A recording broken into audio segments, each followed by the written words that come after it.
What we're actually doing here is we tore out all the carpet, we're doing painting, we're remodeling 2 bathrooms, we're changing out the light fixtures from industrial office looking ones and making them look more like your home. The people that run the Survivor Outreach Center, Lori, contacted us and asked if we could donate some materials or some labor to the facility.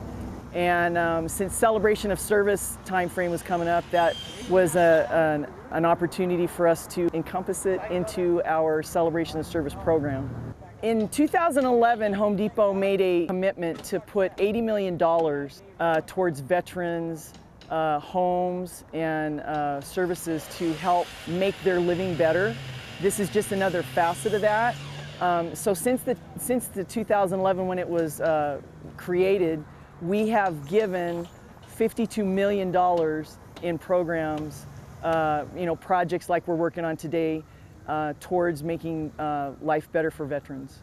Stuff like the Team Depot projects that we do, it lets the community see that anything we do to help people out, especially veterans, active service members, reserve component, it's just really important that they see that, again, we're not here just to sell them a product. We want to give back to the community as much as they've given to the company, and so that's, I think, is what's really important. Projects like this one, programs like Team Depot, programs like the Survivor Outreach, it's more and more and more for the veterans and their families. A lot of people leave the families behind, and if it wasn't for the families, a lot of us wouldn't be able to serve.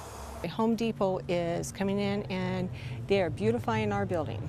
This building was donated to us in 1992, and it really has had no attention since then. So this is way due to have done. They're going to make this building look beautiful so it will honor our fallen. So they're painting, carpeting, new lights, new landscaping, just about everything, you name it. Well, I'm ecstatic that Team Depot cares this much about the military and their families. I think they just want to give back as much as we all want to.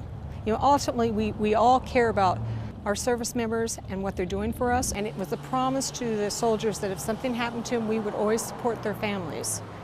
So that's what we do. We support the fallen. One of the biggest things is families do not want their loved ones to be forgotten, and that's what I'm trying to accomplish here. We're going to have them on that wall for life. We will never forget them.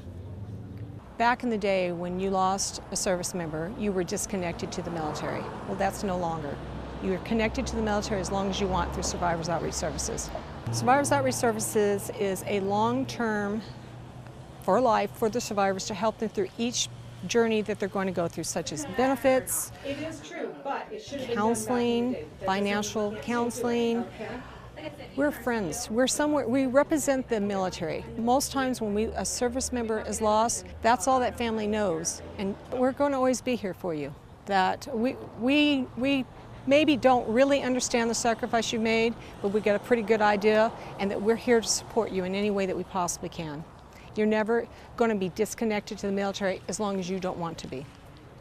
We recall our sacred obligation to those who gave their lives so we could live ours. As a grateful nation, we declare that we will never forget their sacrifice, and we renew our promise to build a future worthy of their devotion. Heartfelt and gracious thank you to the multiple Home Depot stores, the contractors, and all the volunteers who invested so much sweat and energy to breathe new life and a new look to our Survivor Outreach Services program. Reporting from Fort Irwin, California, I'm Army Captain Chad Cooper.